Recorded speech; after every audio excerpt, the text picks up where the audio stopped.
Nuclear threat समझना। Nuclear bomb क्या है? न्यूक्लियर बॉम्ब एक बहुत पावरफुल वेपन है।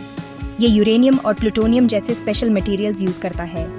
ये मटेरियल्स जब स्प्लिट होते हैं तो बहुत ज्यादा एनर्जी रिलीज करते हैं। ये एनर्जी एक एक्सप्लोजन बन जाती है जो किसी भी रेगुलर बॉम्ब से काफी ज्यादा बड़ी होती है। न्यूक्लियर बॉम्ब की इफेक्ट्स बहुत डेवास्टेटिंग होते हैं। ब्लास्ट और हीट से वाइड स्प्रेड डैमेज होता है। इसके अलावा रेडिएशन का भी डेंजर होता है। रेडिएशन से लोग बहुत बीमार हो जाते हैं और ये सालों तक रह सकता है। न्यूक्लियर वेपन्स को समझना बहुत इंपॉर्टेंट है। ये वेपन्स हमारे वर्ल्ड के लिए एक सीरियस थ्रेट है। इनकी उसको रोकने के लिए हमें इनके बारे में सीखना चाहिए। The science of destruction. Nuclear bombs कैसे काम करते हैं? न्यूक्लियर बॉम्ब्स एटम्स की पावर का यूज करते हैं। एटम्स छोट पार्टिकल्स होते हैं जिनसे हमारे आसपास की हर चीज बनी होती है।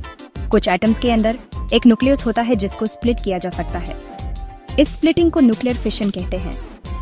जब फिशन होता है तो बहुत ज्यादा एनर्जी रिलीज होती है। बॉम्ब में ये प्रोसेस इंटेंशनली ट्रिगर किया जाता है। साइंटिस्ट कॉम्प्लेक्स इंजीनियरिंग का यूज करके फिशन का चेन रिएक्शन क्रिएट करते हैं। यही chain reaction powerful explosion create करता है। न्यूक्लियर बॉम्ब्स मेनली दो टाइप्स के होते हैं, फिशन बॉम्ब्स और fusion bombs. Fission bombs uranium या प्लूटोनियम का यूज करते हैं। फ्यूजन बॉम्ब्स हाइड्रोजन का यूज करते हैं और भी पावरफुल होते हैं। लेकिन दोनों types same basic scientific principles पे डिपेंड करते हैं। अ dark history nuclear bombs in warfare. दुनिया ने 1945 में न्यूक्लियर वेपन्स की डरावनी ताकत देखी थी। वर्ल्ड वॉर 2 के दौरान यूनाइटेड स्टेट्स ने हिरोशिमा और नागासाकी जापान पर एटॉमिक बॉम्ब्स गिराए थे। ये घटनाएं वॉरफेयर में न्यूक्लियर वेपन्स के इस्तेमाल के एक मात्रा उदाहरण है। हिरोशिमा और नागासाकी पर इसका असर बहुत भयंकर था। बॉम्बों ने लाखों लोगों को तुरंत मार डाला।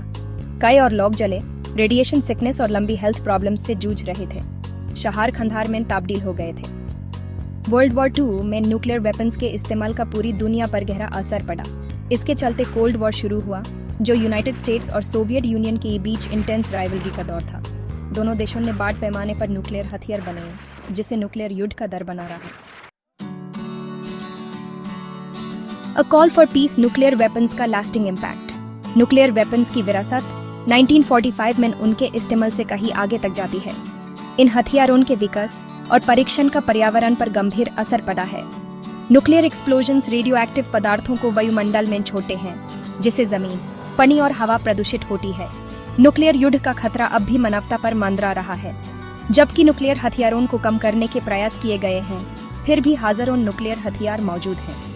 आनी जानी इस्तेमाल या आतंकवादी समूहों तक इनके फैलाव की संभावना एक गंभीर चिंता का विषय बनी हुई है।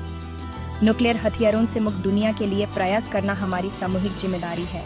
हमें इनके इस्तेमाल के विनाशकारी परिणामों को समझना होगा और ग्लोबल डिसआर्मामेंट की दिशा में काम करना होगा।